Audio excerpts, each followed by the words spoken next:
Hi guys. So I'm gonna do something just a little different today. This actually doesn't have anything to do with my current pregnancy. It doesn't have anything to do with homeschooling, homesteading, homemaking, book reviews, editing, anything like that. It's just a personal story that I wanted to share.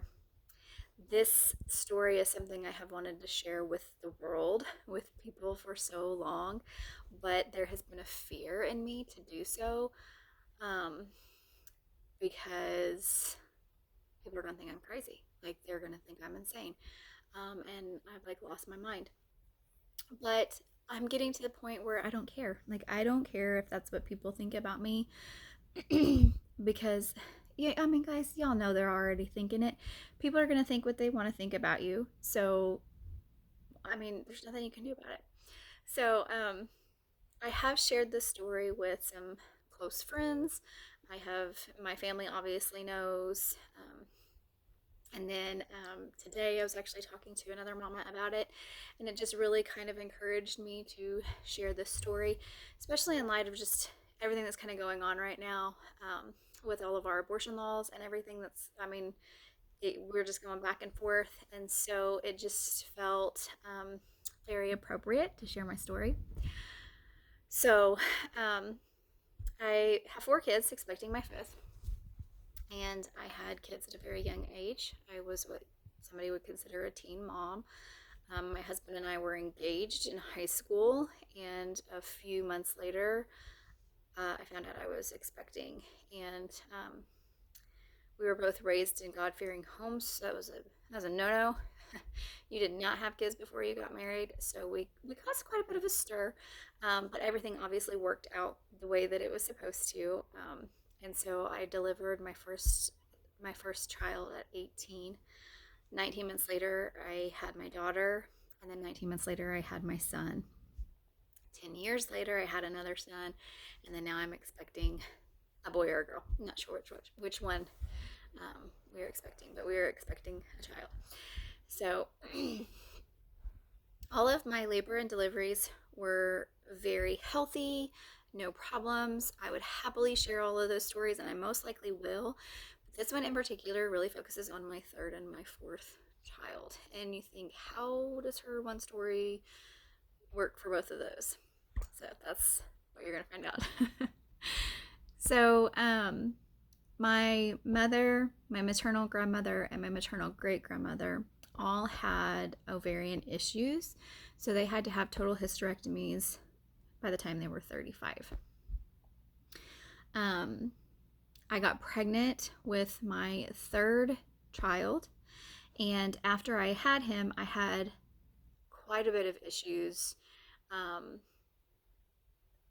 a lot of female issues.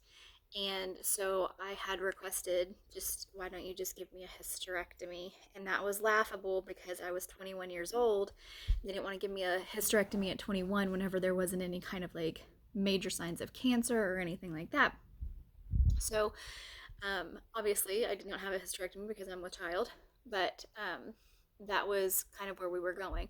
I knew with my family history that I was most likely going to inherit all of these female problems and issues, and where I was starting with the problems, I knew that it was just going to get worse.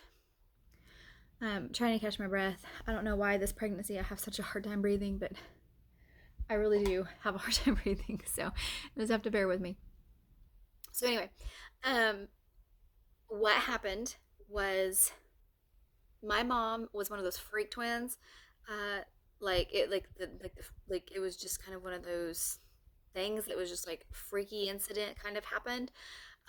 She was a twin and she like morphed into her other twin. So my mom's had some medical issues because of that. Um, and then my husband's mother is a twin as well. So twins run on both sides of the family. So it was due. It was due for somebody to have twins, and I had always wanted twins. I wanted twins so much, and never did get them. But I had always wanted twins. So whenever I got pregnant with my third child, we had went into the doctor. We'd gone to the doctor, and I was measuring much larger than what I should have been measuring for how far along I was. this really concerned the doctor. So the doctor started throwing words out like Down syndrome, and just different medical conditions that might have been the case for the reason I was measuring so large. In my opinion, I'm thinking, well, maybe it's twins. But the only way to determine if it was twins or not was to do an ultrasound. And I never had the ultrasound done because I was not that far along. Um, and at this point, you paid for ultrasounds, like for extra ultrasounds. You got like your one anatomy scan, and then you have to pay for extras. And we were just not in a position to pay for an extra ultrasound, so we just never had an ultrasound done. So one morning, my husband had left early to go with his father and some other friends to a revival service. And I was at home, pretty much by myself with my two little ones. So I had well, she wasn't 19 months yet because she was about a little over a year old. She was about 13, 14 months old. Um, and then my 2-year old. So little bitties. And I woke up with this intense pain in my side. I had like this like in the side of my stomach, just this really really intense pain, and I knew something was wrong. And I was bleeding, and it wasn't spotting. I mean, I was bleeding out. So long story short, I called my mom. My mom rushed me to the hospital. When I get to the hospital, they basically tell me, well, if you're having a miscarriage, there's nothing we can do about it. Okay, thank you for your support. That's lovely. Um, and So they made me wait in the waiting room while I think I'm having a miscarriage. While I think I'm losing my baby, I sit and I wait in the waiting room. And they finally take me back. And by that time, everything had kind of cleared up. The pain had went away.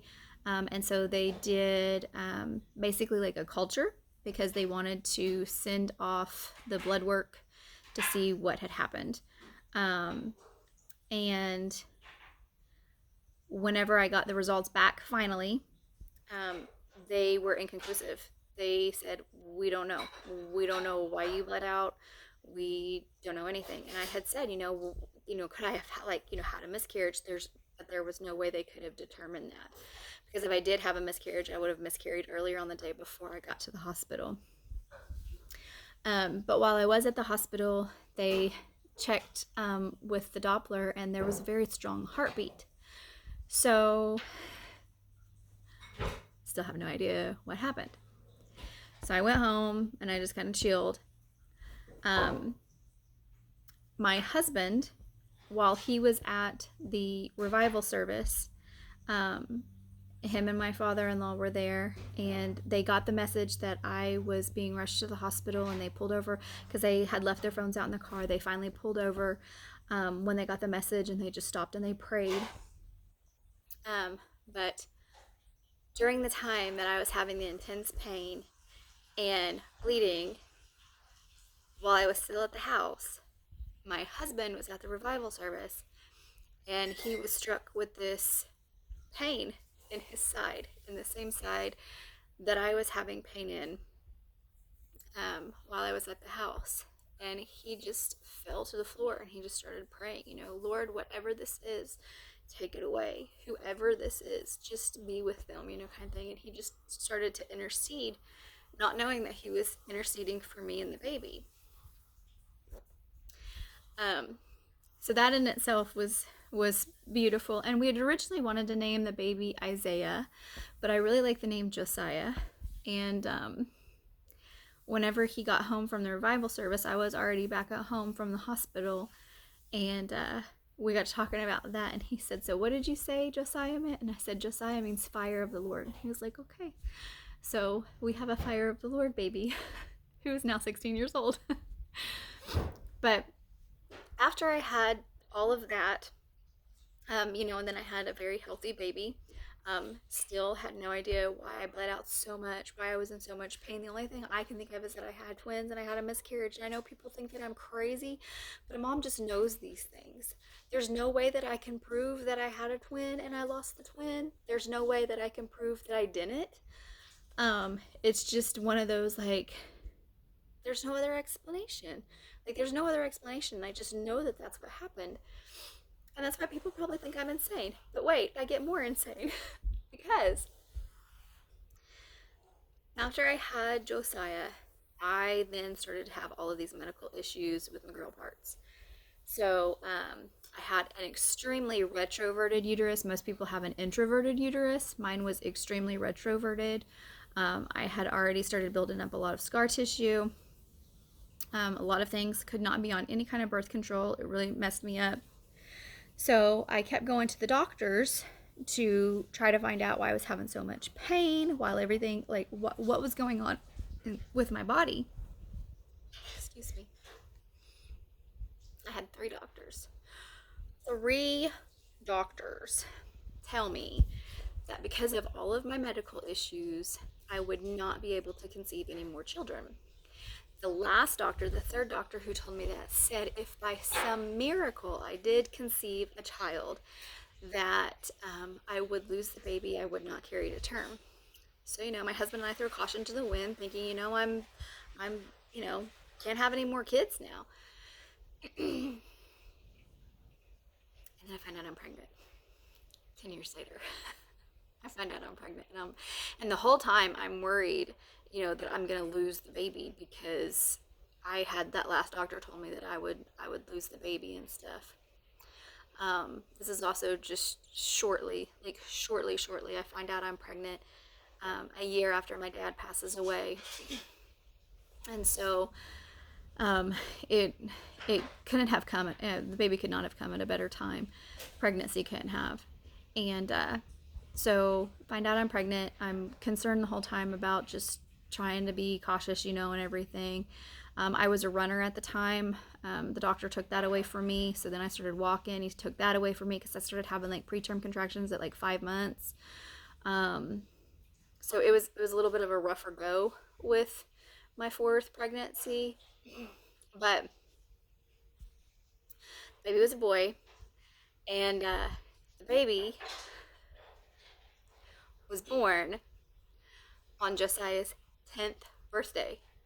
So Josiah, who I believed was a twin, and I lost, I birthed another kid on his 10th birthday. So Josiah and Silas have this same exact birthday. And Silas looks identical to Josiah.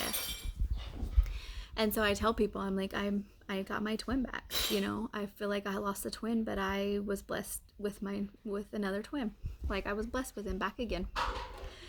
And I don't tell people that story very often because they think I'm crazy. But it also fixed all of my problems. Like every bit of my medical issues are gone. I don't have any of those problems anymore. And obviously I can't have more kids because here I am on number 5. After the doctor's telling me after number 3 that I would never be able to have kids again. And who knows, I might be secretly hoping for number 6 and 7. I don't know. But everybody always, like whenever we talk about Josiah or Silas and Josiah and that story and stuff, the people who know me and they experienced that with me tend to actually believe me. They tend to believe that this is a very miraculous situation and that they witnessed something. It's the people who are just hearing it who are like, I don't know. But I hold on to that, because even if that isn't what happened, it fills me with so much more faith and so much more belief, because ask me what God cannot do. Because even if through all of that it was just to heal my body and to give me more kids, and he did it. Something that doctors could not do, something that doctors said could not be done, and it happened. I tend to believe, like I said, that I was carrying twins and I lost a twin, but that God gave me my twin back. And that's okay. That's just how that's how I choose to believe it, because it's just what I feel. And I will believe one day God and I will have a conversation about this, and we will talk about it. But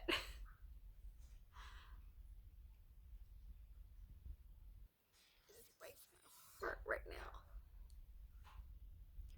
seeing everything that's going on with the abortion and stuff, and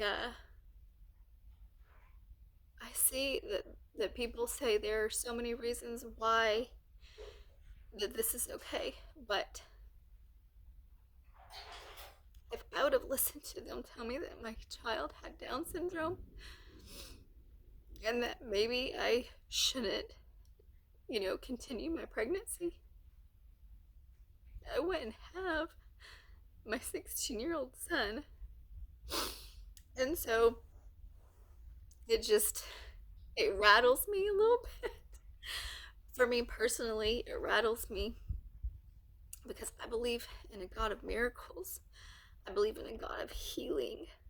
I believe in a God that can take the broken and he can make them whole again. And so we are not without repair. We are not without hope and life and faith if we would just embrace it, and we would just embrace God and just embrace that relationship.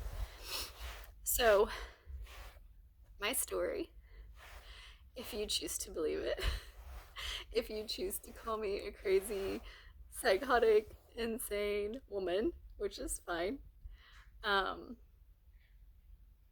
is meant to bring hope and encouragement to somebody, to anybody who has been told it can't be done, to somebody who has been told that it won't happen. Because I'm proof, two proofs, with a beautiful 6-year-old boy who has blessed our family in so many ways, and then another very unexpected child that God is more powerful than any doctor. He's more powerful than any science. He's more powerful than any medicine. He is all knowing and more powerful than anything. So, if you've been told something that you choose not to believe, and that you know God can heal, and you know that God can perform,